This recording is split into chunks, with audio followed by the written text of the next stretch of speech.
We still have a few people coming in, but looks like we're good to get going. I want to thank you guys all for coming in and joining us today as attendees, and also definitely want to thank our panelists for their time today. So I want to say to everyone, good morning, good afternoon, and good evening. And we know a lot of y'all have joined us from a lot of different areas around the world. So hopefully we're going to be giving you some good insight, good information that you'll be able to take and go back and learn more and really hone your craft as public safety drone pilots, specifically using thermal imagery. Myself, my name is Wayne Baker. I'm a retired fire chief from Texas area. I'm now the Director of Public Safety Integration for DJI. And there's a lot that I looked to early on when using drones for utilizing thermal imagery. So when it came about, I saw the really huge advance in value that it added for our safety on the fire ground. And a lot of those things we're going to discuss today. But before we go further, I want to introduce our panelists, let them introduce themselves, actually. So we'll start with you, Andrew. Well, thank you for having me, Wayne, and thank you for the opportunity to get to speak among such wonderful people. I am just a student. I'm nobody important, but I'm very thankful for the opportunity. I live in North Carolina. I've been in the fire service now 30 years and still learning something every day. Blessed to got into thermal imaging about 12 years ago and been journeying down the rabbit hole ever since of learning from handhelds to UAS to getting into industrial thermography, and I'm a level 2 thermography certified firefighter from Infrared Training Centers, and we wrote the first thermography-based firefighting certification in the world, and we've been blessed to train and learn from a lot of great people like yourselves, and I look forward to learning from each of you today. So thank you for the opportunity.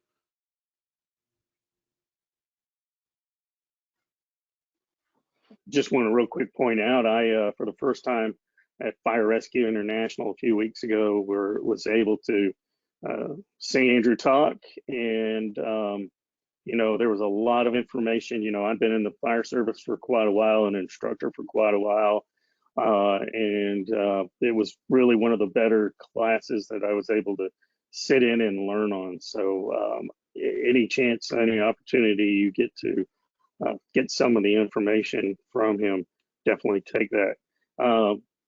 Lee, let you introduce you and your partner today. Hi, Wayne. Thank you very much. Thanks for having us on this webinar. My name is Lee Newman. I work for London Fire Brigade. I've served London for 25 years.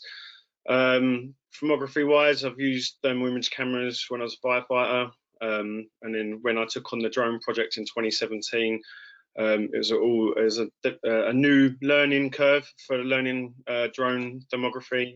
Still learning today, and you never stop learning, to be fair. Interested to talk about the things that we're going to talk about on this webinar, about other people's experiences and how they use them. Definitely interested to hear what Andrew has to say. As I say, compared to what he's done, we're probably still quite basic in how we use the thermography on our drone. And then the other speaker with me is Simon Stretch. He's my technical lead, and I'll let him introduce himself. Yeah, good morning. Thanks, Wayne, again. Yeah, Simon Stretch, London Fire Brigade. About 20 years now in the fire service. Again, like Lee, we use thermography from day one. It's a go-to for the fire service. So now we've got the drone capability as well. We're exploring all the options. We use it for, you know, water rescue, multiple pallets, lots of different uses. And we're also looking at getting a bespoke course written for our drone crew, so we can learn more about thermography going forward. Thank you. Thanks, Wayne. Thank you both. And on to you, David, if you'll tell us about it. Yes, thank you. So, first, sorry for my bad English, because it's not my language, not my first language. So, and you know that French people are not very good in English. So sorry for that in first. So I'm a full-time firefighter in France, and I'm using drones for a lot of application for about 10 years. Just before, not all the time with DJ, but now in my job we use drones for 3 years, I think.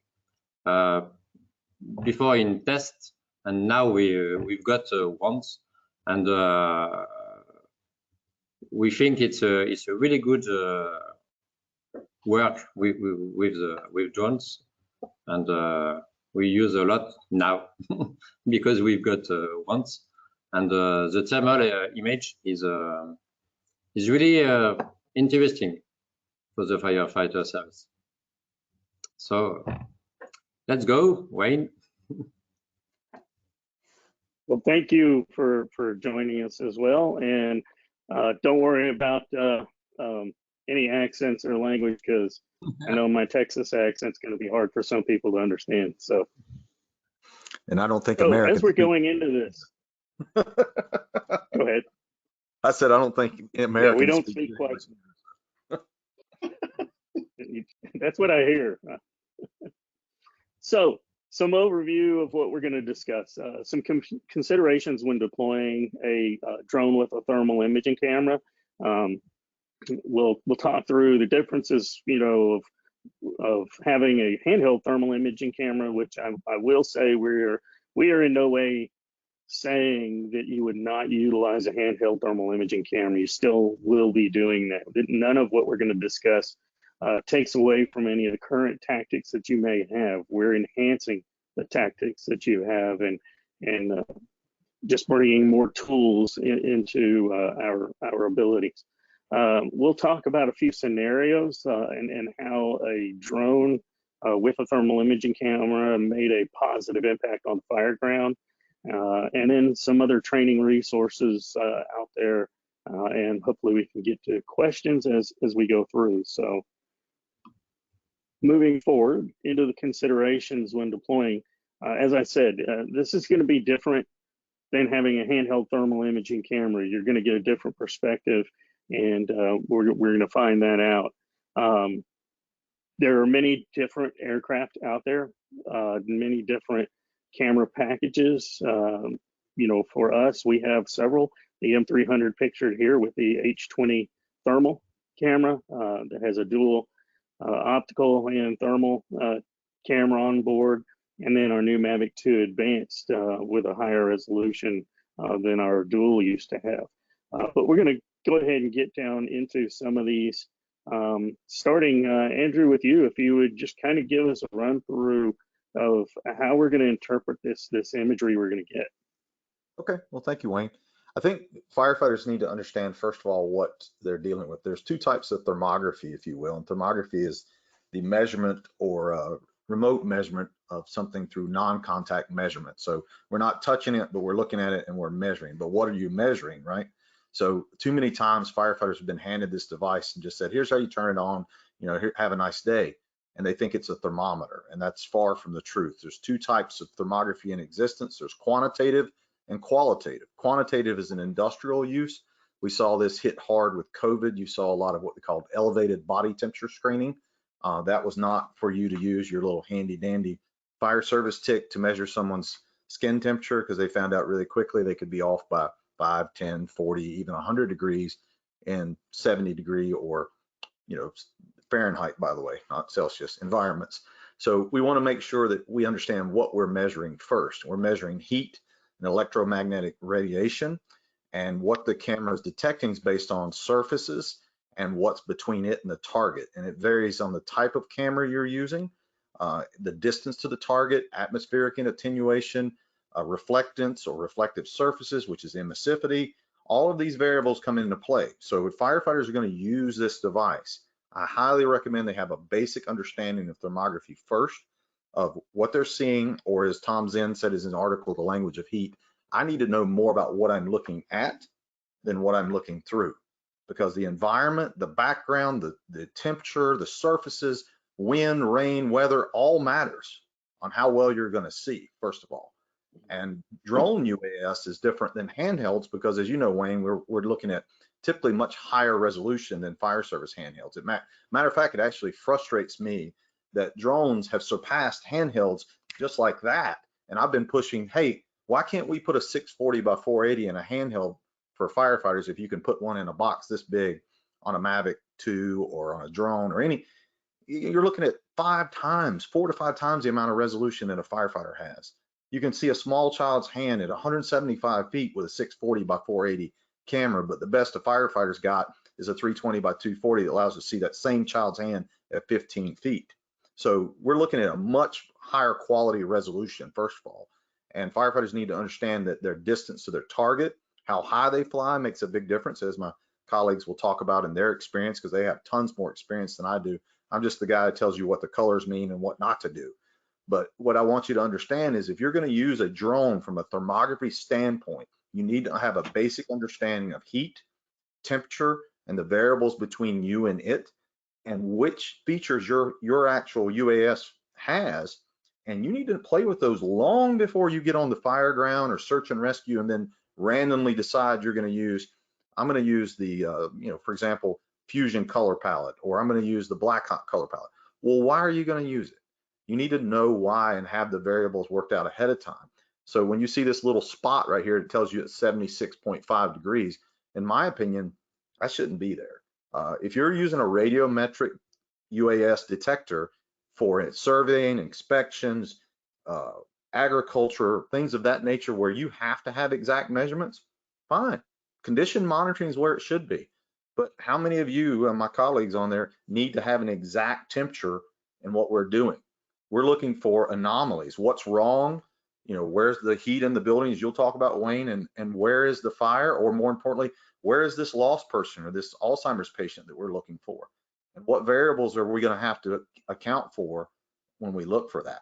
But as your slide here shows, there's a lot of things between us and the target that can affect us, whether it's emissivity or temperature. But most of all, read the instructions on your drone. Do you realize that most of these drones are calibrated at 5 meters from the target for accuracy? I don't think you're going to be flying 5 meters from your target, are you? You're going to be flying much further away. So if you're trying to trust that measurement for accuracy, which too many firefighters do, they just look at that number, that's going to throw them off. So they need to know what they're looking at and the variables that affect them, if that makes sense. You want to roll to the next slide, Wayne? Sure, yeah, absolutely. My colleagues like to add to that because I'd like to hear some of theirs too. No, you are correct. When we first started getting the drone out, we actually practiced using the thermal. It was the XT2, Simon? I think it was the one before the H20. XT. XT, yeah, sorry. And yeah, you're absolutely right. We was trying to look at a hot kettle through it to see if we could see what the temperature was and stuff like that. But as soon as we stuck it up in the air, the temperatures could have been anything. We was just started to zone in on what the colours were doing rather than what the temperature was doing. So yeah, you're absolutely right. I haven't got I just use the colours as a reference rather than the numbers.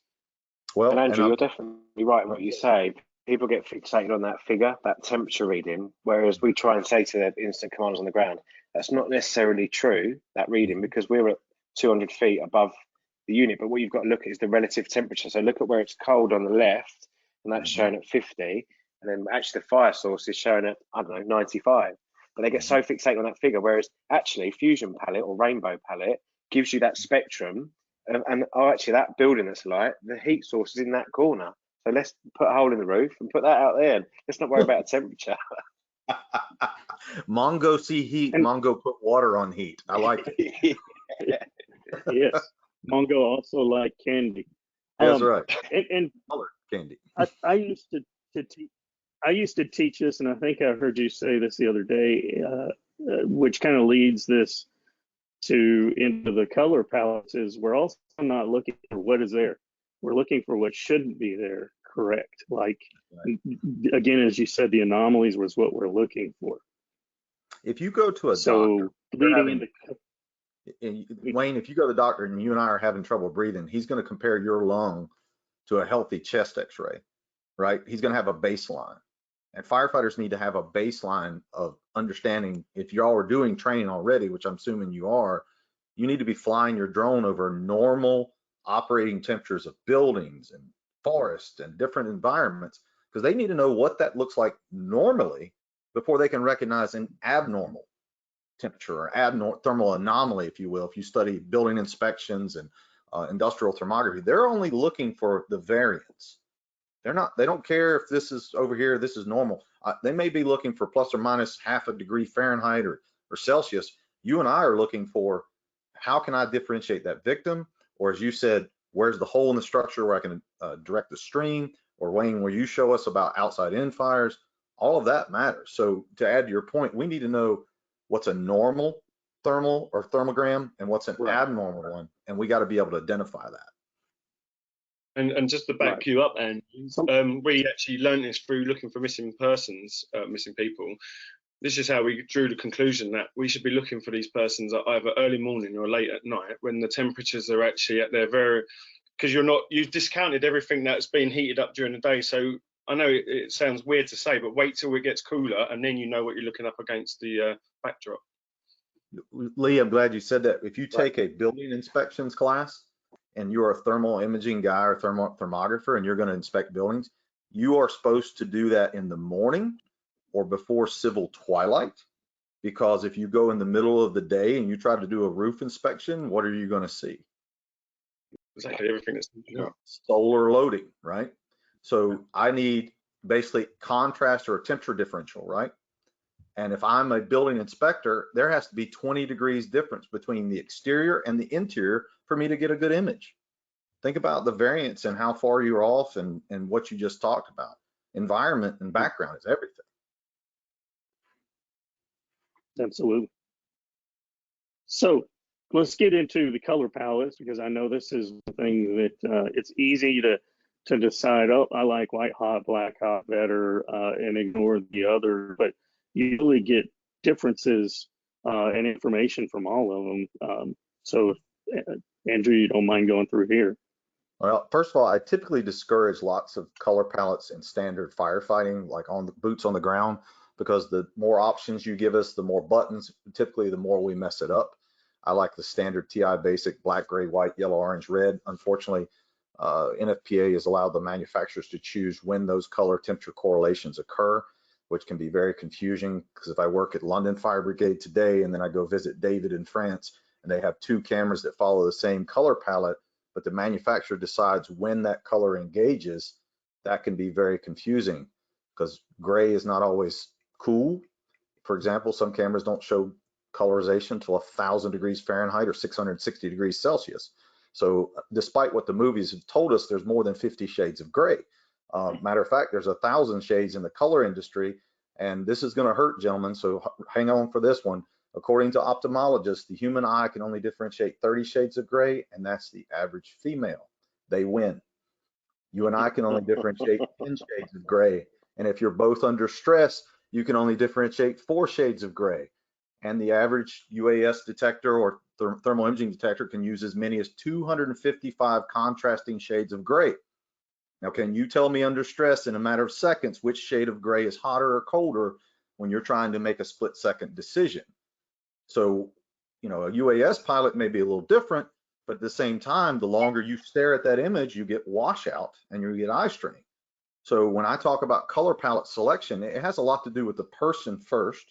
Are they colorblind? What is their eyesight like? What are their working conditions going to be like? Standing out in the bright Texas sun with Wayne, that's going to be hard to see an image, right? I need some shade. I need some contrast myself. If I'm working at, you know, in a good environment, I may be able to focus in on that. But then we created this little cheat sheet to help you understand, first of all, what am I looking for? Am I looking for a person? Am I looking for a high heat source, a low heat source, no heat? You know, is it evidence recovery for the police? All that matters. A shiny weapon is going to show up differently than a high emissivity object, right? What's the background temperature compared to the object of interest? If I'm looking for one of Lee's firefighters who's wandered off and he's 80 degrees relative apparent temperature and it's 85, 90 degrees Fahrenheit outside, and I use a color palette such as Fusion or Iron Bow, he may wash out with the image. I may not see him, right? You know, you have to be aware of that. And what type of incidents? Context is everything. Is it fire? You know, I may simply need something that, like Wayne shows us, an isotherm that highlights a specific area of interest. Is it a lost person? That's where black hot may come into play. Statistics have showed just search and rescue have been statistically done more successfully with white hot or black hot color palettes locating individuals. You know, but that's what most people use. That doesn't mean that's the most successful one for you. Hazmat, like I think you mentioned a little bit, that rainbow color palette, different variations in color mean something. And I need to know what those are. And I may have practiced with that, looking at rail cars and different things, water towers, whatever you have. Do I need detail or specific areas of interest? I lost your slide there, Wayne. I need to know what I'm looking for. Am I looking for a tiny, small little interest for the law enforcement? Like, hey, we're going into that door right there and it has 5 deadbolts on it. You might want to know that when you go hit that door, right? What am I looking at on this roof line for structural integrity loss? And who's the operator? As I said in the beginning, are they colorblind or have issues with their eyesight? We have many colorblind firefighters in our own fire department, and I've found that as I go through. So we actually train firefighters who are colorblind. We do object tests and let them tell me what they see before I actually let them operate in an incident. So whether you choose any of the color palettes that your camera or your UAS detector has, I strongly advocate that you play with those color palettes on different training things, as Lee said, early morning, late in the evening, and then fly it out in the summer sun and see what the difference is. When you're looking at a roof that's heated up from the sun, the Texas sun like Wayne's got, it's going to look like it's on fire on a Texas summer day. You know, I need to know that. I don't need to tell them that roof's on fire when that's just a normal Texas temperature. I was in Texas at 7:30 in the morning doing search and rescue training, sitting inside of a burn building, wasn't even on fire, and I looked up and the roof was reading 130 degrees Fahrenheit. And that was a normal Texas day. That's not normal for North Carolina people. But to summarize, what I want you to understand is color palettes are basically contextual based. They usually are designed for different environments. Some of them are low temperature and low contrast, and some of them are high temperature. You need to know which one that is. And when your camera switches gains from high and low sensitivity, you need to know how that affects that image too. So as my colleagues go through their experiences with it, they'll tell you that they've used different color palettes more successfully than others, I'm sure. And that may be on personal preference, that may be on context, but you have to train with them first. Please don't just turn this thing on, fire it out of the box, and go flying over with whatever XYZ color palette and think you're going to see someone. Because the higher you go, you may not see as much. The lower you go, you may hit something. You need to know what you're into and all the parameters that apply before I go just turn it on and go up in the air with it. I hope that makes sense. I don't want to take too much of your time there because I know we have a lot to talk about. No, it's good. And Simon sent this. I think we get into this a little bit later on, but go ahead and give us your thoughts on this image. Yeah, so Andrew, this just demonstrates. I mean, I don't know what it's like in the States, but in the UK fire service, we're used to black and white thermal. That's it. That's all we use on our handhelds. So when we start bringing in different color spectrums and started demoing, and this just shows for us, you know, look at where that jet's coming in, and they're completely in the wrong place because you can't see it there, but that was thick smoke. So by them, me and Lee were actually on this job together. We gave them a tablet which we were live streaming our feed to, and they relocated all of their jets. And guess what? The fire went out because they put it on the seat of the fire. And that's just from that aspect you wouldn't get from the ground and from the technology we use on the ground. So I think Lee's slides later on, it comes into it more often. So it was just to give you a demo while you were talking about that. So Simon, what you just said is extremely important because in the fire service, if I'm attacking the fire, we like to say we scream and shout and spray water all about, but we don't know if we're putting in the right place. The military has a sniper and a spotter team. We don't have that.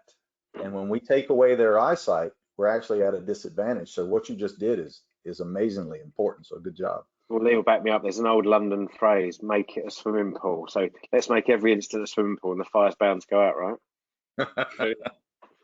I just wanted to just jump on what Andrew said though. When we was testing the H20 and the other thermals, what we did is we went and flew over various, we flew over some forest, and we was trying to track animals. We was trying to use the thermal to see what palette would be good to see animals against the foliage of the forest floor. We also flew over the River Thames, didn't we, Simon, and down at our water sports place to see how a person in the water would actually fare better on the thermal. And we found out that white hot was the best because the water looks black and the person's head looked white. So you instantly saw the person in the water. And it's just about, and again, you can't train enough. You just got to keep going out there, keep training, and then you'll knuckle down to a few of the palettes that you think. And again, they are instance specific. So like white hot, black hot, and water instance, the rainbows maybe come into the fires. But again, you don't know this until you train hard with it. And just through doing that, Simon, haven't we? We've really started to be able to get an understanding without having done a thermography course, which we will do.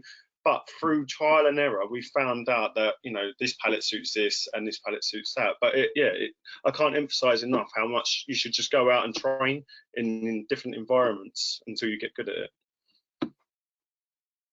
Sorry, Wayne.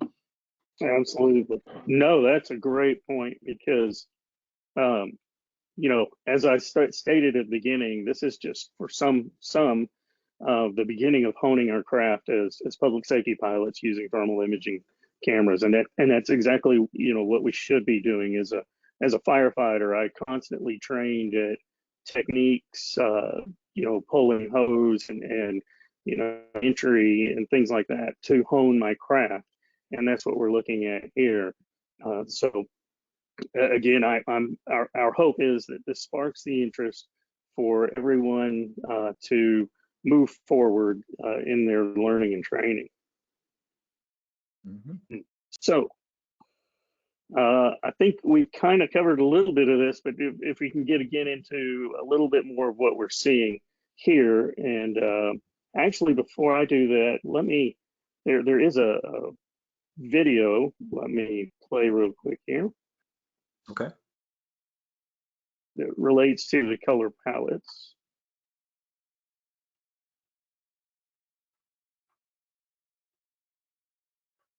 And for all of you, just kind of point out what you see in the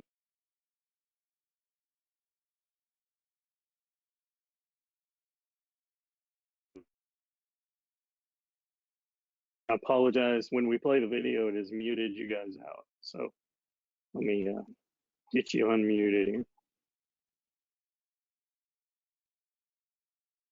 Okay, should be unmuted.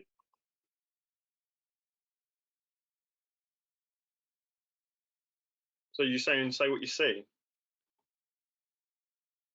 Yes. I'm not sure if Andrew was trying Or to... anything that, yeah, There we go. it muted him out. I apologize, Andrew. So just, I'm going to back it up. And if you want to just kind of, any thoughts or perspective you have in here on this. Felt like I was in a fire service meeting. I was muted. Yeah. If you'll I back it have up, a t-shirt that says you're on mute. I'll tell you the Yeah, I'm content. trying to do that. That's all right. This Not is giving two me different full samples. control. No problem.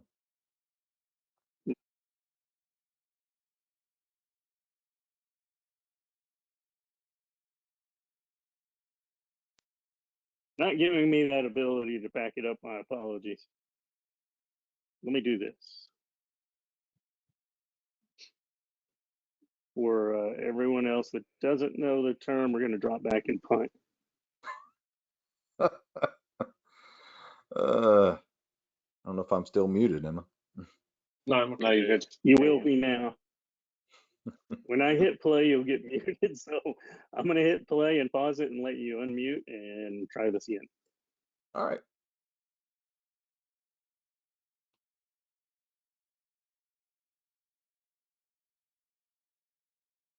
So this is a research burn from 2016 from Project Kill the Flashover with a Matrice M210 flying over it, toggling through different color palettes, and also where they engage MSX so you can see the overlay difference. So not just so, as we were talking about, that every color palette may not be the one you want to choose. It's about a 1,800 square foot house that we burned, and it's about 150 feet or 60 or 70 meters off the ground of what you can see. And obviously it's fully involved at this point, but you can see a lot But when he engages the MSX or the digital overlay, look at the difference right there. So that's a big difference. A lot of them have that, some of them don't, but you can see more detail as long as you have visible light to do so.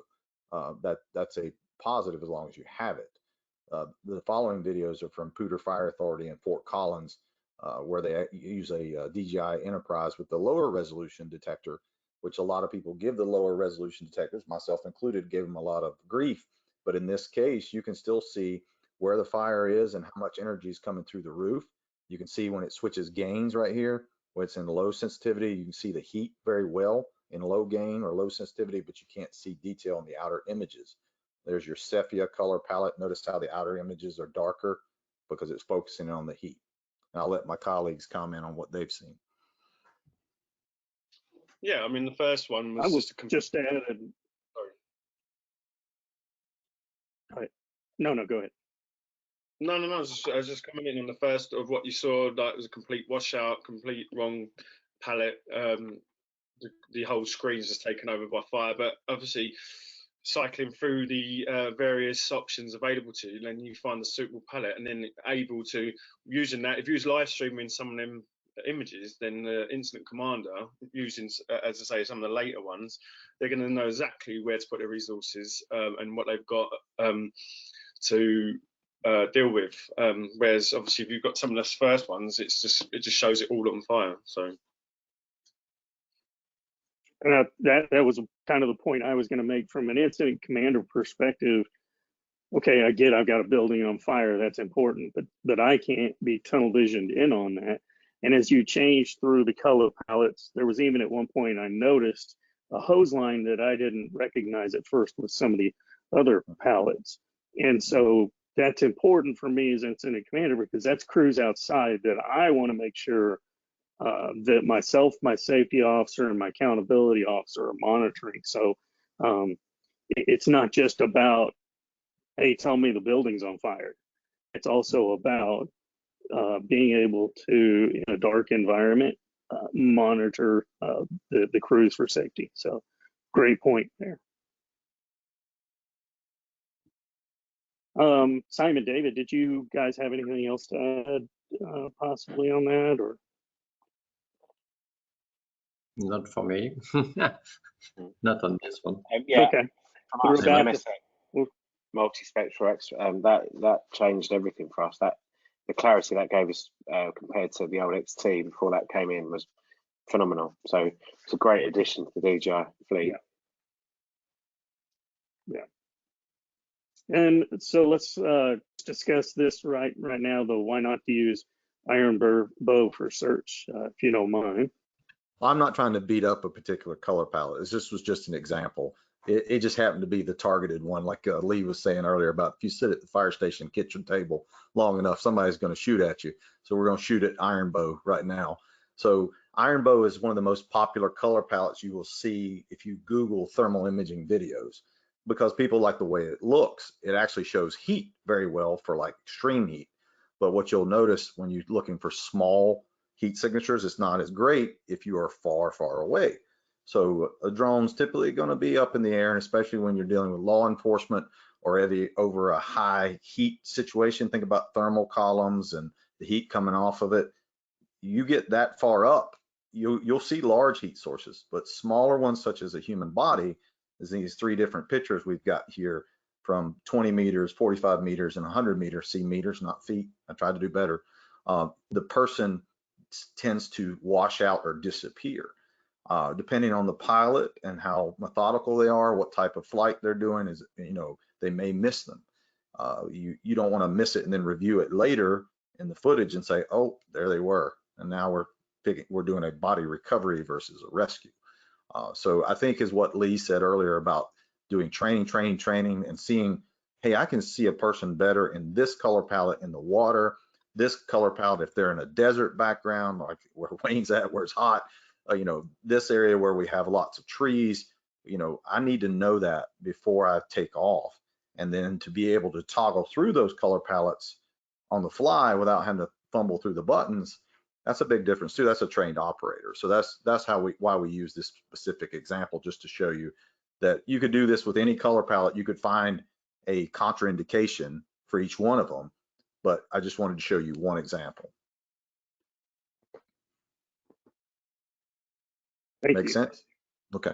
So there's additional settings that we can change and change up from just the color palettes that give us other information. And I know we kind of talked about the radiometric and how we don't necessarily need or want the temperatures at times, but Lee, Simon, if you can just kind of discuss with us the temperature setting values and what we found value in them. Yeah, I mean, we tend to leave ours in game mode set as a pretty standard for us, so we stay in high.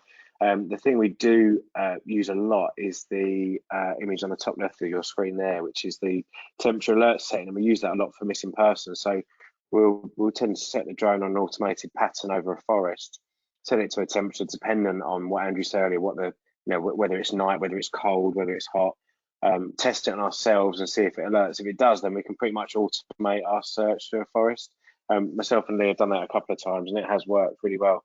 The hot and cold points, we do use that quite a lot, but again, it's trying to explain to the incident commander. So we're the drone team on scene, but it's trying to convey that over. So we're doing more of that now with training and demonstrating just to show what it does. But until we get a proper training package for our, chief officers and that to understand what they're seeing, it's quite hard for us to explain on scene what they're seeing. We'll give them a brief version, and we've learned what they want to know quickly, and maybe later on, if it's protracted incident, what they want to know more in depth. So we kind of know all the settings ourselves, and we tell them what we think they need to know. Yeah, we actually when we was doing the testing of this, the audible warning, we was quite excited about it because obviously we hadn't seen anything like it before. But when we was flying over the forest and we'd set it to what we thought would be an ambient skin temperature, and then when we got our first hit, which was, I don't know, probably a fox or a rabbit or something, and it just gave us that confidence that, we can just pause the drone, have a look, and then set it on its way again. And it goes back to that training part of it. You wouldn't have known that unless you've been playing around with it, what it can do. Same with the hot and the cold. That does relate to some thermal handhelds that the LFB, London Fire Brigade, have used. Again, all you get from incident commanders, where's it the hottest? Where's it the hottest? I need to put it out, that sort of thing. So, I mean, again, some of the features are wasted, and you just sort of have to simplify it and tell them, in layman's terms, where they need to be squirting the water, basically. But that temperature alert is definitely a game changer for doing vast area searching when you're looking for mispers. So it is good, as long as it's used in the correct manner, obviously, and the settings are set right. And Lee, to your point, and you guys are way ahead of us on this, I have friends overseas that have BMWs and Mercedes that have infrared detectors in their car, and they pick up animals versus people, and the animal's core temperature is higher than a person's, and it actually flags the animal in a different color. So, there's all kinds of software that you can use with that I'm sure Wayne can add to it, but there's different things that can help us locate people faster in addition to that temperature alarm. So yeah, I think some of the I think a couple of our outlying counties have actually had some success with finding people using that, which is a good success story for DJI and just a good success story for emergency services using drones, full stop, really. So it is a proved winner. So, hopefully there's more success stories out there.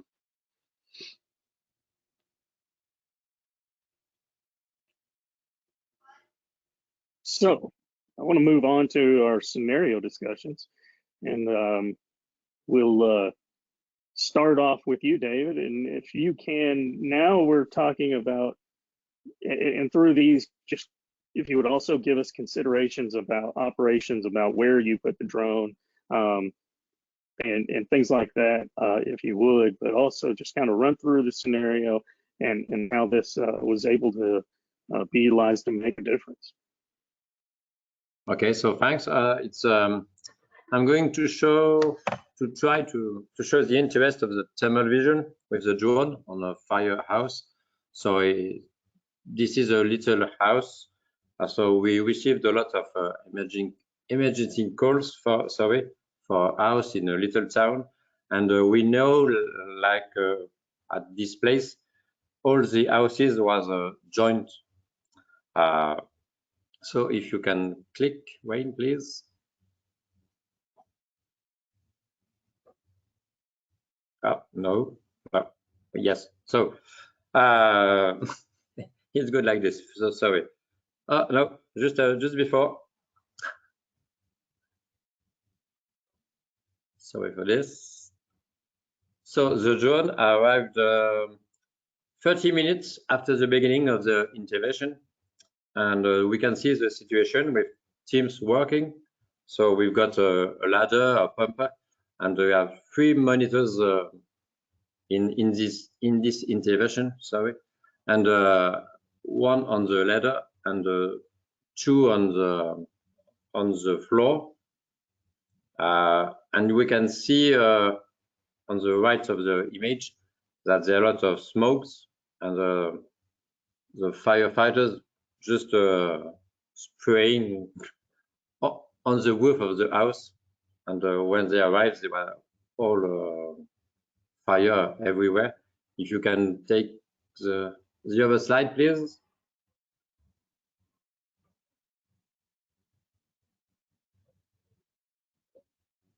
So we can see the red block. That's where was really the fire for the firefighters when they arrived. Okay, and if after we can have the thermal vision with the drone. Just after, please. So sorry. So this is yes, right. So we can see the hydraulic power of the ladders. And it's okay, and the house is nearly. Sorry, the fire is cooling down, but at the left we can see another fire, and this little fire on the left, the firefighters haven't seen it when they arrived, because the access was really difficult. It's a little courtyard, it's a little houses, really messy, if you want. So it was not really easy to see. If we don't have the drone, this situation can be not controlled on the left. And when the IOC, the officer in charge of the incident, saw this image, he can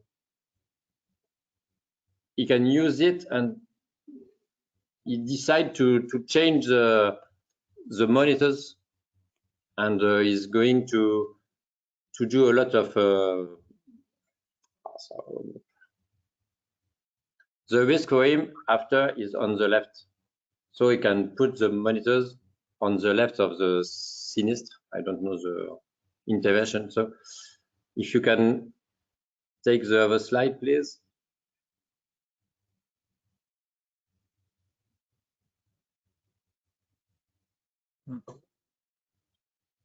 Yeah, no. No, I need Let's to back up. Sorry. Yeah, please.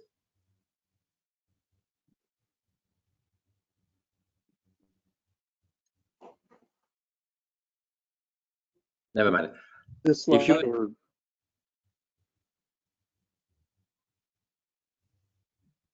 must be just one after before now.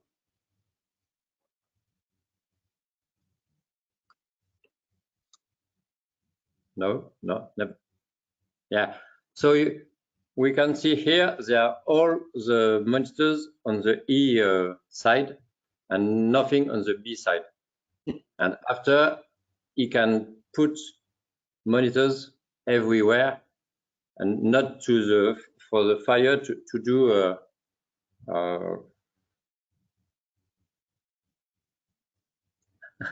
I'm lost, sorry. So no you can worries. see here in the house A, the fire is decreasing, and the house B, the fire is on full development. And after, we can take the other slide, please. the thermal one.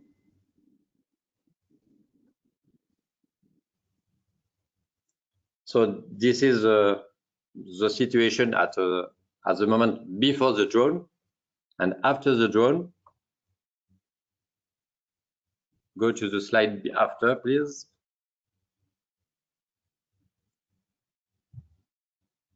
So here we've taken a few minutes later this image. You can see that the hydraulic effect is effective on A, but on B there's nothing. And so we can change the hydraulic dispositive.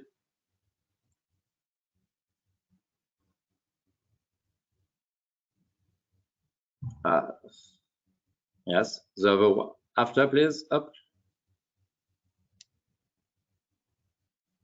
Yes, it's good. It's a good one. Thank you. So the one of the ladder on the A sprayed water further down to prevent the fire from D, and the one on the ground were deployed at different angle to cover the house C. So like this, we can contain the fire on a little area, and it don't go everywhere.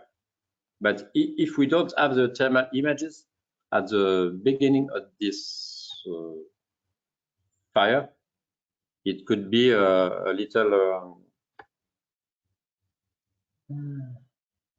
oh, I forget my words. No It could worries. be a larger fire, because the B, where we see the fire with the image, thermal image, no one can go there. No firefighters can go there because there are no access at all at this point. Mm. So repositioning the monitors can help. So what it looks like I get now from here is you had your main A building, Yeah. main body of fire, and you had possibly extension to B. And when you saw that with the thermal, you could change your tactics to now where, as you're saying, you couldn't get firefighters into the B area. You were at least able to contain now the fire to that area and protect the other buildings, other exposures. Exactly. Thank you for the words. Oh, yeah, no worries. Teamwork. Now, if anybody can understand my Texas accent and what I just said, so. If someone who wants to, can you go to the thermal event just before? Not just before? In first? Just before. Just before, yes. Yes. On this one, no, just after. Sorry. No worries. After, and it's good. Ah. No, it's the image where we can see the extending waters.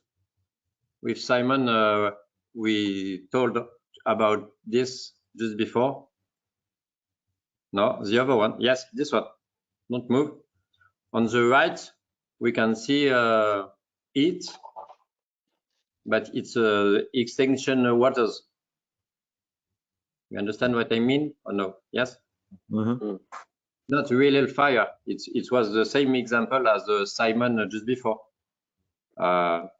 So for the palette, it's really important to know what we are looking for and what are we looking at. Mm-hmm. And using temperature is really important at this moment. And David, I think you were bringing up a good point about how we all need a little oversight, a little assistance. And a lot of times, like Simon said earlier, we have heavy smoke or optically thick smoke. We can't see our target very well. And all it takes is a few minutes on YouTube, at least in the American side of things, and you can watch us spraying water on a roof all day long and watching the roof do what it's designed to do, which is just shed water instead of actually hitting the target. So I think what your example is very profound, because people who are against technology need to really look at this and say, do you want to hit the target and stop the loss, or do you want to spray water for 4 hours here and show off to the public that they think we're doing a good job when really we're just wasting resources, when we could put this fire out a lot quicker if we just had this assistance or this oversight like you've shown us today. So it's a great experience. Thank you for sharing that.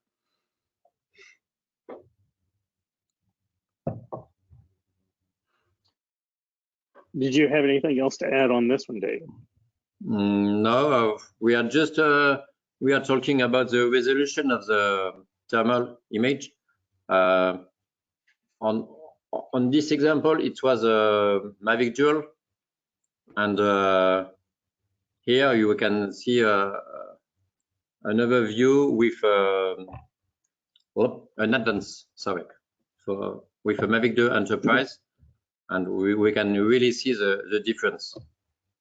So it's really important. And you said just before, you talk about the MSX, and it's a really, really good tool to use. But I'm okay with you. We need to have a lot of training, and for the moment in France we haven't got a lot of training. We are going better and better on this way, but for it's new for us. So, well, if you're like Well, us, and Dave, I think that's a good point. smallest budget we got. So I think you bring up a good point. Sorry, Wayne. Go ahead. No, go ahead. Uses of drones in firefighters in France is really new, but thermal image is more new. So it's not. That's exactly it. It's going to be a long time before we are really good to use this. Absolutely. I think that's exactly the point I was going to make, is that, some of us have been doing this for quite a while. And I still, as long as I've been doing it, have that reality check every once in a while that this is still a new technology, an emerging technology, and we're still learning. And just like in the early days, there wasn't even really anybody that could teach us just how to fly the drones. Now we have a lot of partners out there that can help teach how to fly. We're still, lacking in a lot of people that understand the technology and can teach us. Thankfully, we have people like Andrew that have taken that role and started to take that lead. But when you look at the image on the left was the Mavic Enterprise Dual, and that was great when it came out. We loved it because now we had a small platform with a thermal imaging camera. We looked at it at the time. Well, it's not as great as our XT2, but we're at least able to move on from there. And now we see the advance and what we're getting there. So this is really great there. So along those lines, just real quick, talk about scenario I was involved in several years ago before I retired, and where thermal imaging had always been this important key component that I'd wanted. And for me, this was the defining fire that I was able to show why thermal imaging was important as an incident commander for me. And this was actually an exterior fire, started on the outside there at the bottom middle of the picture and then burned up into the attic. There was no fire, no smoke in the living space. It was all an attic fire. And so I immediately had the confidence that the building structural integrity was still intact. And then, so now from there, I have that peace of mind if I'm committing firefighters into underneath there to pull ceiling, as well as on the roof to cut a ventilation hole. I have that peace of mind knowing that the building right now is still intact. And they, by showing that roof crew and that entry crew before they go in, what they can have, they know right where they need to go to attack the fire above and below, right where to put the ventilation hole. It doesn't take away our tactics of sounding the roof and things like that. It just, now we have more confidence as a roof crew where that vent hole needs to be and areas we need to back away from and not be in or above. So this image right here really was a game changer there. Moving on from there, Lee and Simon, if you can kind of tell us about, I believe this is one of your fires. Sorry, so I'll just jump in on this. Sorry. Yeah, so this was a big warehouse fire we had a couple of months ago. And obviously we just did the normal. We turned up. We was tasked with getting some situational awareness straight away, which we did. Took off. It was a day job when we got there. This isn't a reflection on how long it takes to put out fires, by the way. It just turned into a night job eventually. But so we was flying it during the day. We was giving situational awareness and as they went on, as you can see, the structural integrity had failed a bit. So we was getting information for the dangerous structures engineer, but they also wanted to know the spread of the fire. Now, if there was ever a better use of thermal, on the picture on the right is what it looked like without the thermal. And they wanted to know, had it spread, where had it gone? Because obviously they couldn't get firefighters all the way around the building. The picture on the right, you can see there's like a bush in the way. Anyway, put the, went through the pallets, Rainbow, I think this was Fusion, I'm not sure, I think it is Fusion. And then if there's ever a demonstration of A, what a good thermal picture can give you, and B, that confidence in the thermal picture gave the officer in charge, because he knew that it hadn't spread, because that thin line there, people didn't, I said to people, how many big buildings do you see in this picture? And they went, one. And I said, well, that line there is a separation of the two buildings. And if I can give you any confidence, Governor, it is that it hasn't spread into the other building. And that's from using the thermal. And that is such a good, clarity picture. And, you know, it served the purpose as well. So, but I wanted to use this picture in this presentation. I think Andrew, you could jump on and say something about it, but that, you know, that picture there paints 100,000 words sort of thing. One, for confidence that the building doesn't spread, and two, you know, that it's contained within that one sector of the building. Lee, that is a phenomenal picture. I love this example, and I like the fact how you talked about giving them some confidence. I think also this breaks down the barrier between a thermographer and the end user, because the thermographer would tell you that a shiny surface, you can't trust the measurement on it. Well, I'm not looking for a temperature measurement on a thin, shiny metal roof, but I do know metal has the lowest R value in the industry. So R value meaning resistance to heat. It's going to transfer heat and show you that problem.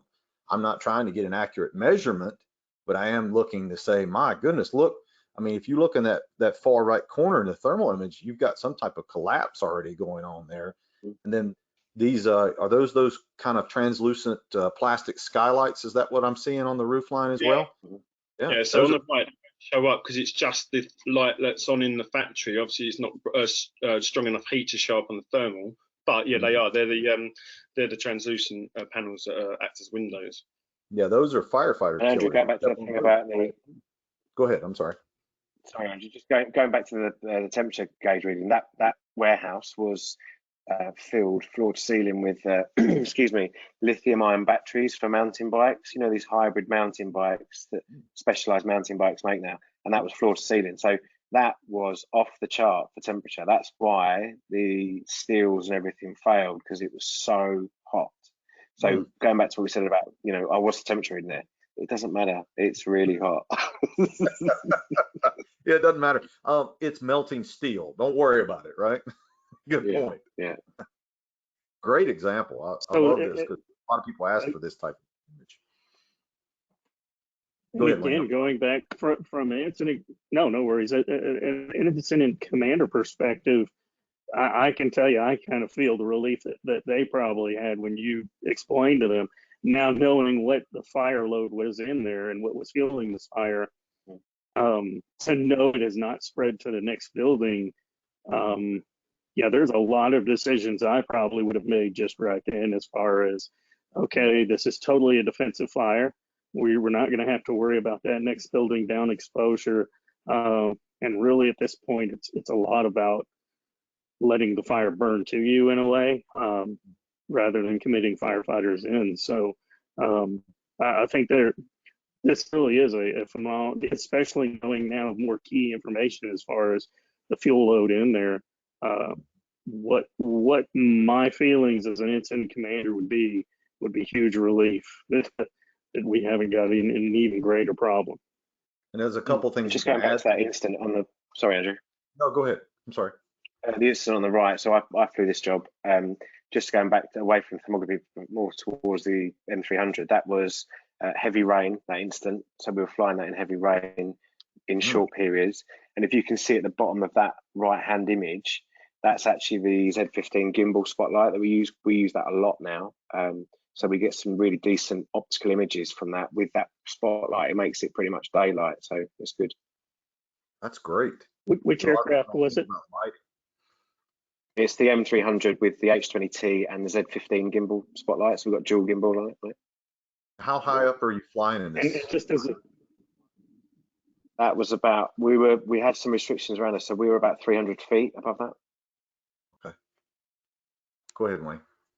and just as a side note, that's pretty good point to make. The M300, I know one of the things I did was able to test in Texas thunderstorms its ability to fly in heavy downpours, and so that gives us that all-weather capability. So even in a fire in a situation like this where it's raining, we have that confidence to be able to get that imagery. Well, and you said something, Lee, about the engineers. I think we also have to think about incidents like that.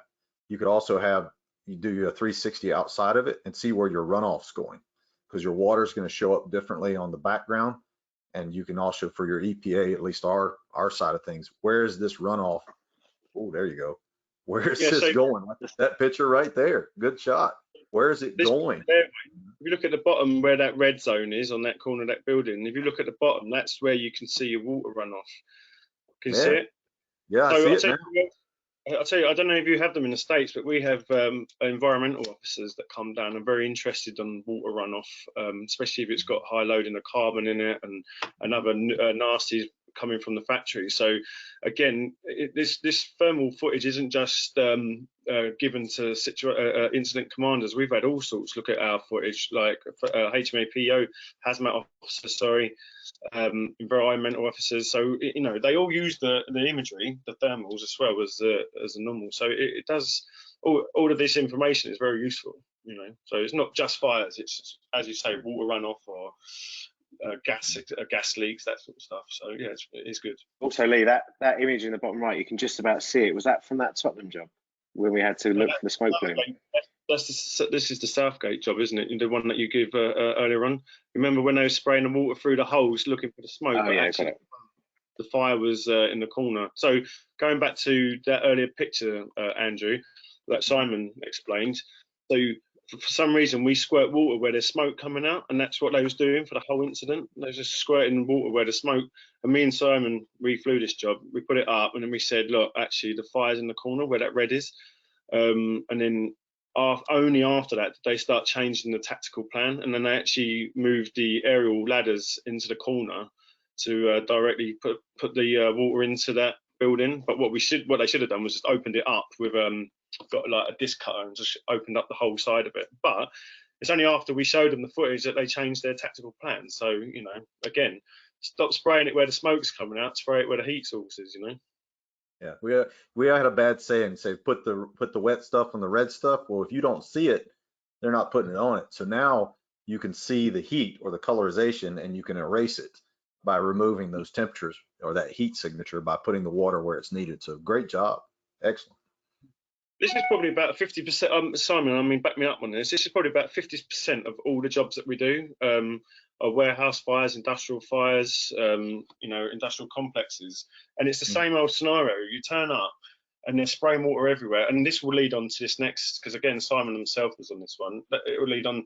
You turn up, and people spraying water everywhere, like trying to fill it up, I suppose. But I've been on plenty of jobs where I've even said, look, this is where the main heat source is. This is where you need to concentrate your resources. And again, sometimes the officers take the information in, sometimes they don't. But at the end of the day, that's all I can do to give them the information. However they do the tactical plan after that is up to them, you know. But Lee, are you saying that they don't listen to you? Is that what you're saying? You said it in the beginning. We all have the same problems, no matter what country we're in. yeah. You know, the thing is, another thing, it's changing cultures. Some are more receptive to it than others. Some are more old school and will go with what they think is best, and some are more receptive to the new technology. And again, Simon, how many times have we proved, not like I don't go out to prove people wrong, but how many times have we proved people actually rely on the thermals, rely on the technology because it's helping you out. It's the tool in the toolbox, so why not use it, you know? Yeah, a lot of people don't like the new technology. They still want to have, you know, horse-drawn fire appliances. So, you know.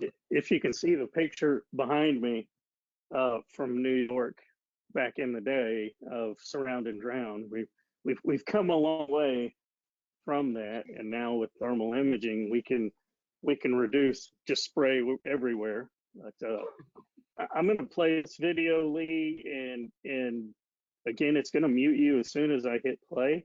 So you and Simon can be prepared to unmute yourselves. All right, can you hear me, Wayne? Everyone hear me? Okay, so this incident was a classic in what I've just talked about proving people wrong. So one of the other people that we had, other set of people we had to prove was the aerial ladder operators. They deemed us as oh, you can't put fires out with drones, old scenario. And it was like, no, you're right, we can't. However, what we can do is we can give you information that will help you put the fires out. So what happened here was Simon gave one of the, if you can see the aerial ladder from the left, gave them a tablet, which we live streamed to. So we started live streaming the fire to them in this, I think this is this Rainbow? I think this might be Rainbow palette. And instantly they saw the hotspots that they were meant to be putting out because they was doing the classic fill it up until it's out. But then something miraculous happened on the fire ground. They started telling the other ladder crew actually where the hotspots were, and they started sharing information on the fire ground. From our drone footage to the tablet that they had, then they started operating amongst themselves, and it was kind of nice to see, when it's Simon, that something evolved before our very eyes using the new technology that we brought in. And then when we spoke to them afterwards, they went, do you know what, that was really helpful because A, they're getting the hotspots out quicker, B, they're reducing the time on the incident, which reduces, you know, the overall cost to everyone. So it all has a knock-on effect of just using simple footage to help put out a fire, which then reduces everything else, everybody on the scene.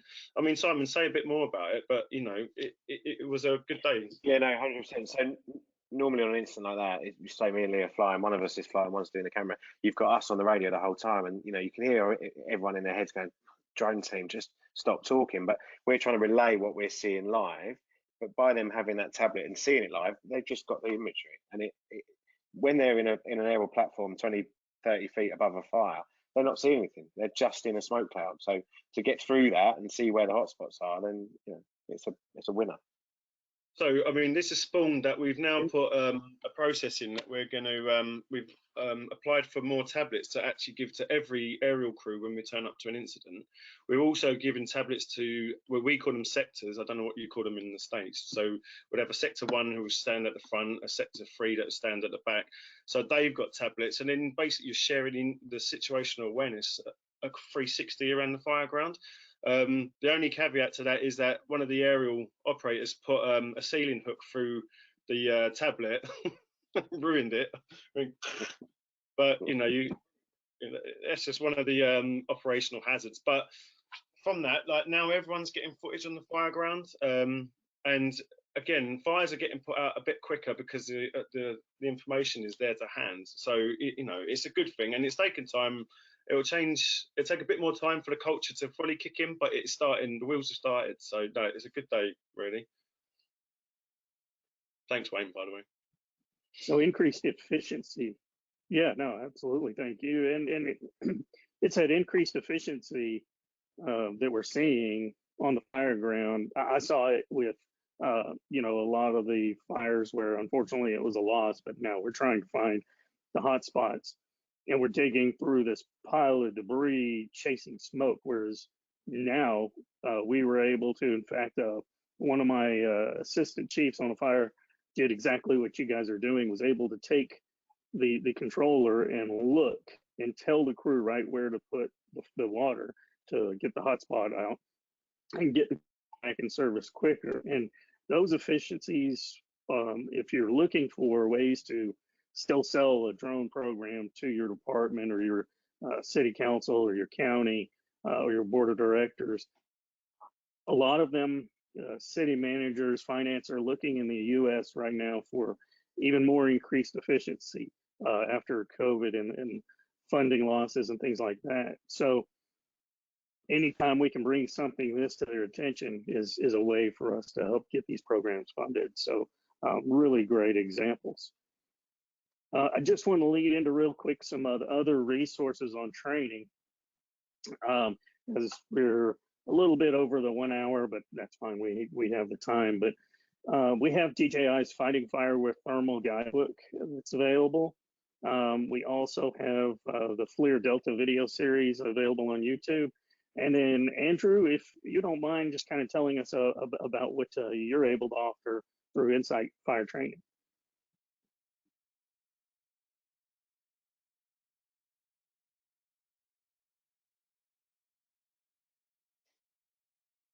You're on mute, Andrew. We didn't want you, Andrew. You had me again, Wayne.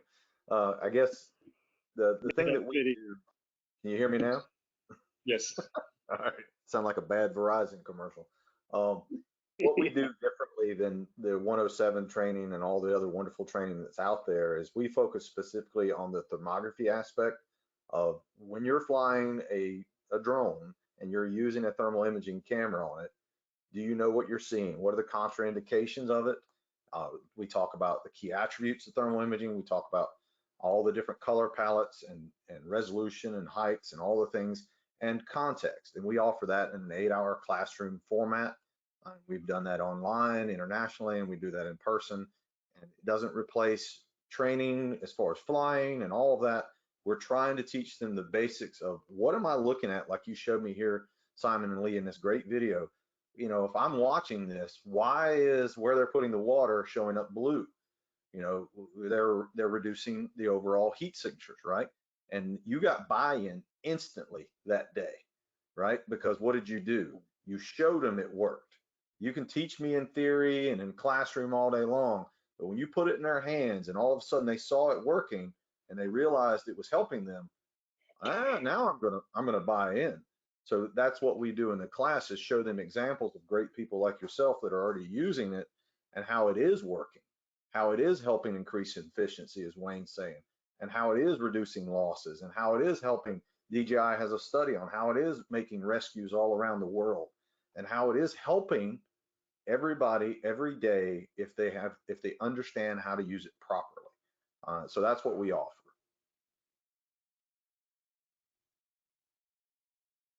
And again, I will say, just what I think it was about a 1 hour topic you gave at Fire Rescue International, I was able to sit in on. You know, it doesn't just apply to use of drone thermal imagery. It was a lot of really good information that I was able to get. Where I still a firefighter, although I'm enjoying my retirement from the fire service, it was great knowledge to help. And again, that's what all this is about, is keeping firefighters, police officers safe, so that we can keep the public safe. So thank you again for that. And now let's see if we have any questions in the chat or any last things that anybody would like to add out there. I believe also in the chat,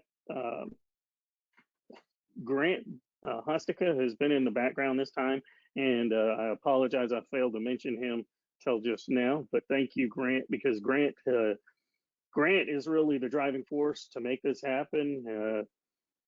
he's really done a lot of hard work on the DJI side to get these and this one and several other webinars together, as we weren't going to be able to do our annual DJI Airworks conference. You know, Grant is a huge resource for not just all of y'all, but for me.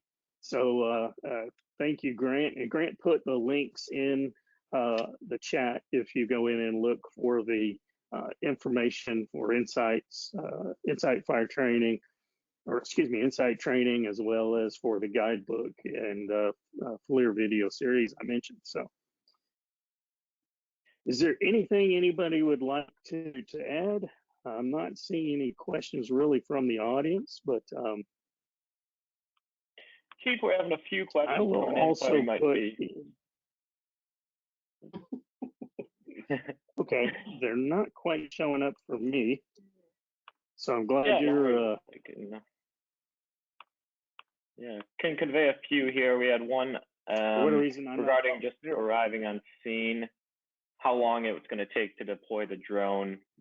So, you know, David or Lee and Simon can touch on that. I can answer that if you want. So we generally, from arriving on scene, one of us will go and get a brief from the incident commander, the other person will be setting up. We're generally, even with the M300, H20T and all the ancillary equipment, 6 minutes tops, 5-6 minutes. Obviously the Mavic Enterprise 2 Advanced, which you've just got, we can have that in the air in minutes, but because we fly in London generally, most of our time is getting pre-authorization from the Civil Aviation Authority and the airspace users, but actually operational out kit, 5 minutes tops. And that's not cutting corners either. That's just a well-drilled machine. That's just us being prepped and ready to go.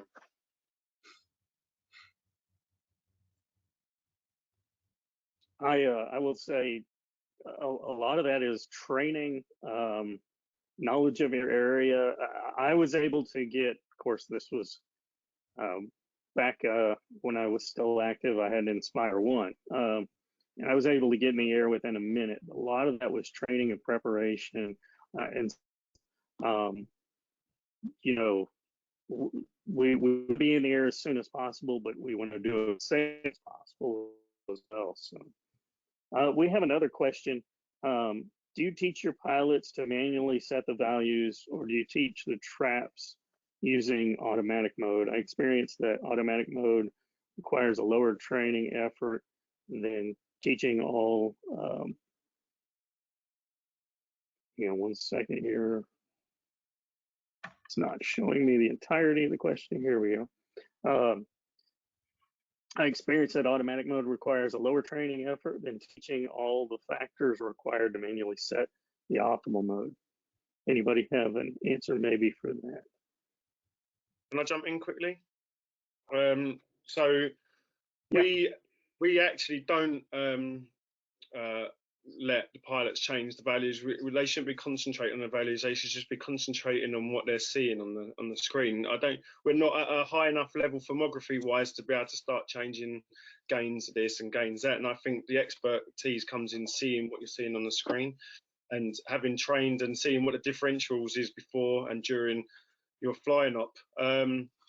Unless we was all fully trained, then I think that's the way we're going to stay. Simon, that's pretty much it, isn't it? Yeah, agreed. I mean, most of the team have seen the different settings you can use, but for what we generally use it for, everything stays the same and it tends to work. But they do know how to explore different gain settings and temperature ranges. I think also you need to be careful when you start giving them the ability to adjust emissivity and switching between gains if they don't understand what they're looking at. And why would I adjust the emissivity in the first place? Why would I adjust it to just high gain? High gain would be great if I'm just looking for a lost person. But in a high heat situation, I need the dual gain mode to help me see the heat better, because I could reach saturation at high gain. So I think we have to be very careful when we give them, as you said earlier when you were training the battalion chiefs, we give them just enough information to get them started. But if they're not thermography trained and you start telling them to adjust emissivity and for distance and for range and temperature and all of that, this is not a quantitative measurement. You're not producing an analysis. If you're doing a 12-hour operational period on a hazmat scene, hazardous material scene, maybe that's something that you could include. but not for specific. We're simply trying to mitigate the incident and stop loss. We're not trying to get exact measurements, exact points of interest in this. We're trying to find the problem and eliminate the problem. So I would be cautious in giving them that much ability to adjust things without proper training. It's my only advice. And I agree. Yeah, the same for. And another one from, sorry, another one from Hugo Lara in Mexico. Hola. In your experience, which drone has better resolution? M300 all day long, for me anyway. The one is not made for Large the moment. platform. Right. Oh. And that also, go ahead. I didn't say anything. I think it's I would always say important. budget wise. Go ahead. I'm sorry. Yeah, no worries. I was just going to say it also depends on budget. Some departments aren't going to be able to afford or justify an M300 and an H20 thermal, but the Mavic 2 Advanced is a great lower priced drone to be able to get good imagery and sell the proof of concept of the program.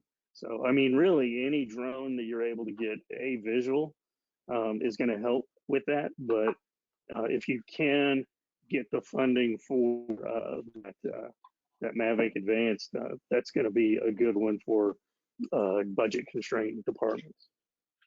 We always say that firefighters like to argue about which nozzle's the best. I say it's the one in well-trained hands. So if I put a low resolution camera in Lee or David or Simon's hands, you could do more than someone who's not trained in it and then that had a high resolution detector. Albeit we want a 640 by 512, 327,000 pixels, being able to put more pixels on target. But if you're well trained in it, you can do more, far more than someone who's not. So don't just give them, don't just give them an iPhone or an Android and think they're going to be able to operate it efficiently, right? There's a lot more we can do with technology than we realize. So I think the training and education part, to quote my friend David Eskew, he said, I'm not interested in either education or innovation. You have to have both. You have an innovative product, but you have to have an educated consumer.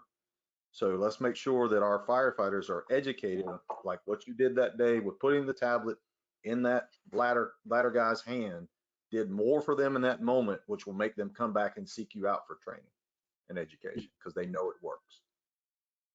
Yeah, to back Andrew up, Right. It just comes to me, you're only as good as the interpretation you give. As I say, like someone has to interpret the information to the incident commander. Now, if you know it inside out, you're going to give him a really good brief. If you're basic to it, you're not going to give him half the information or them the information. So yeah, backing up on Andrew. Yeah. We have another good question. What's the safest AGL to operate for a firefighting situation? And one thing I always teach on this is whenever I take off, the first thing I do is I get my camera even with the horizon line and I climb up and I rotate around, I yaw around and I'll watch that horizon line to make sure there are no obstructions above that line that are going to be in my area of operation. If I do see something, say a tree or a tower, I just increase altitude until it's below that horizon line. And now I know that's my minimum safe altitude. And that may also, I think some people might add in here, include your thermal column and staying out of that heat and thermal column. But to me, that's my best way to know my safest altitude. And I want to add a caveat to that. Sometimes I'm going to deviate and come down lower because we're not up there getting pictures for National Geographic. We're getting imagery to make decisions, and sometimes you need to be lower to get that imagery. But does anybody have anything to add to that?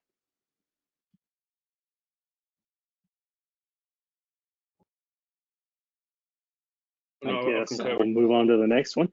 And this was one I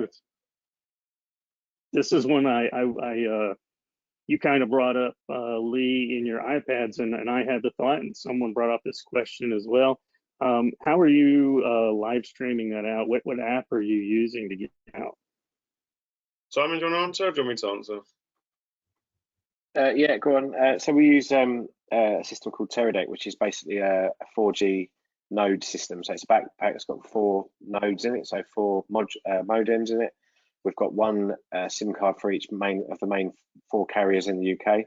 And what the system does is it splits the signal between the 4 carriers, patches it to our server, and then it sends it out to an RTMP feed, which is like a web-based URL.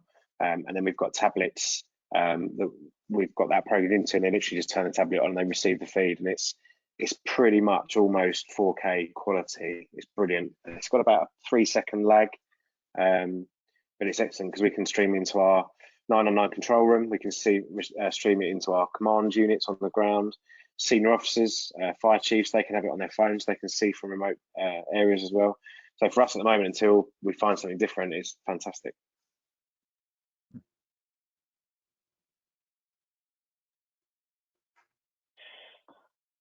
Very nice. Seeing a couple more questions here, Chief. If you all are able to answer, do realize if you got a jump as well, no worries.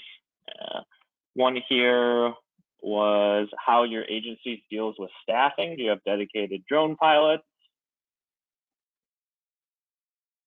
Do you want me to go with that? I'll just go ahead. So for London Fire Brigade, we have got a team of 8. We're full time within the role. We also do other roles. So for myself, I work at headquarters. That's my normal role. My secondary role is as a drone operator, but I also run the team, so it kind of crosses over into a main role. But the usual staffing is 2 pilots. We'll do Monday to Monday, 24/7, and then we'll swap over, and we basically work one whole week in 4. And so London has a 24/7 capability. Other teams are maybe on retains level, which means that they will get called out from home. That's for other brigades. And some other brigades might just have a daytime asset only. So it does vary, but we are a full-time asset within London. I don't know how it works for David in France. No. For us, it's yes, it's the same.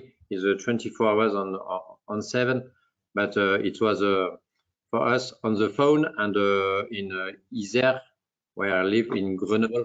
It's we are just 5 drone operators, and we got 3 drones. So it's chacun son tour, one after the others. And when it's a big operation, we got 2 drone operators, not just 1, but 2. Yep. Yeah. We have 1 team with 3 drones. So I forgot to say that. So we are 1 team with 3 drones of varying capabilities. So our team is new, so it's still in a lot of training and development. But we have 5 different drones in the drone cache, from a small enterprise all the way up to the 300, and then they have a UAS drone special assignment captain with a truck that has everything staffed, and then they have an additional drone with the arson investigators, the fire investigation task force. So it's kind of split up in that respect, so they can get them there. But right now, that's what we have. We have a large drone team that, like you said, Lee, I believe you said you can be pulled from your assignment to go do that. But it's listed on our staffing. If you look at our daily staffing, it lists like how many divers we have, how many hazmat techs we have, how many UAS pilots we have, how many peer support, so they can pull those as needed. So that's how they're currently operating, but it is 24/7. cool. I'm going to take just a couple more because we're running long on time. But one, has anybody used a thermal drone on a wildfire? If so, is there any tricks or tips for use for that? I can tell you in Texas, I did, particularly for control, making sure our lines were controlled. Rather than cold trailing, you're now able to utilize the thermal imaging camera to know where the hand crews need to go to get full control of a line, as well as spacing back in from the control line. Lee, I know you guys just helped out in Greece. Were you able to gain any experience there? So obviously very new to me. It was thrust upon me while I was in Greece because I didn't actually take a drone over. I was able to get one sent to me from Athens. So what I did was I tried to help out the tactical advisors for wildfire. So on receiving the drone, unfortunately, I say unfortunately, as you say, a drone is better than no drone. So we did only have the basic drone with thermal capability, but because it was 45-degree heat, and what we was doing was cutting back. I think are they called burn backs, where you cut the scrub away. Any thermal image that I had was just the reflection of the rock mountains against what we was trying to do. So unfortunately, I wasn't able to fully use the thermal, but what I was able to do was use the video, the camera picture from the drone to actually find where fires were popping up with the smoke. So it was useful while I was out there. We was going to get a M300 sent, but we got stood down before it arrived. So I'm sure that would have changed a lot of stuff, and I could have used the thermal imagery far more better for what we was doing. But yeah, it was a bit of a sort of a trial by fire for me. No pun intended, obviously, but yeah. So it would have been, yes. And short answer it would have been very useful if we'd had the right kit there. But what we did have proved to help out for what we needed.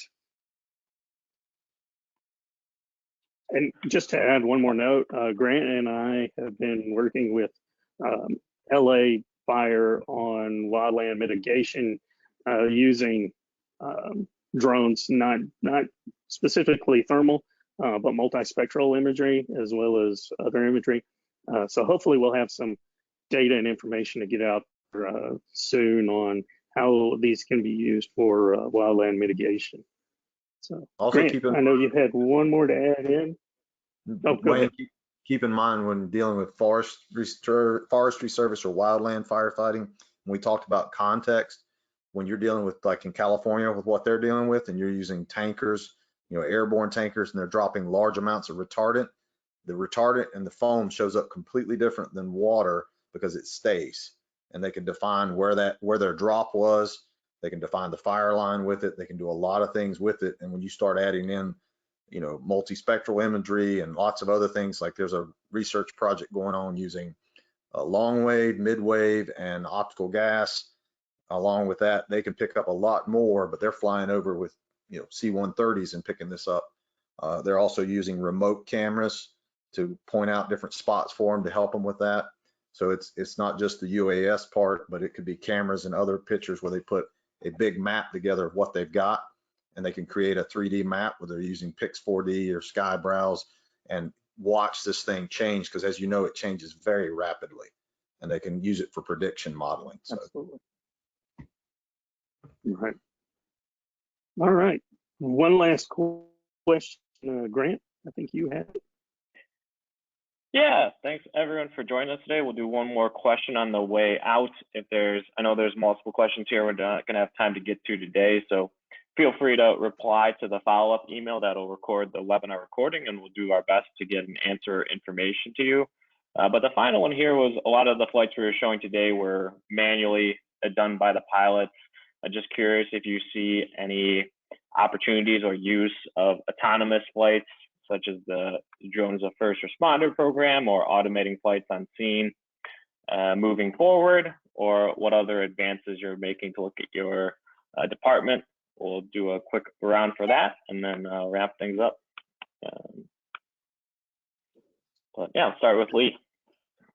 Okay, so autonomous drones. I feel like I feel like we need to be there. I think you can never take the firefighter aspect out of the fires. I think drones, as I say, they're a tool in the toolbox, and they're very advanced, I'm sure.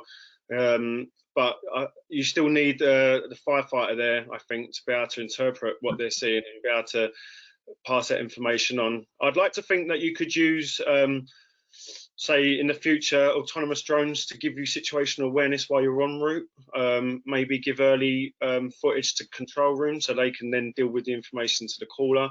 I think that sort of information would be very good, but I don't think you should ever take the firefighter out of being on scene using the drones footage. So yeah, I'd like to see him maybe in the future doing that first sort of heads up, but let's just keep the firefight with the drones. Mm-hmm. David or Andy, do you have anything to add on that question? No. I think it's a good tool, as said Lee, but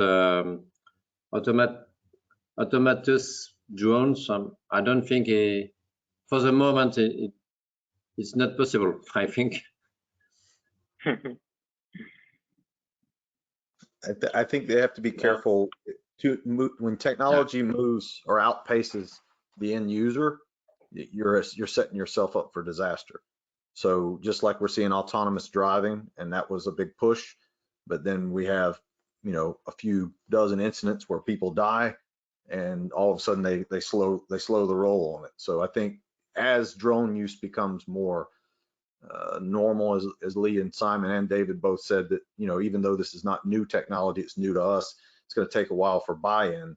Then you might get more of the AI and the autonomous features in there, because there's drone manufacturers pushing for basically drones as taxi cabs, and they're autonomous, and you program in where you want to go, and it's a very expensive Uber, if you will.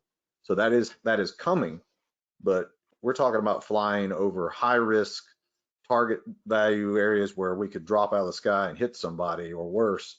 So we need to be very cautious as we move into that, when we're just getting firefighters to understand all the requirements it takes to fly one and the education that comes with it. And now we're going to add autonomous features to it.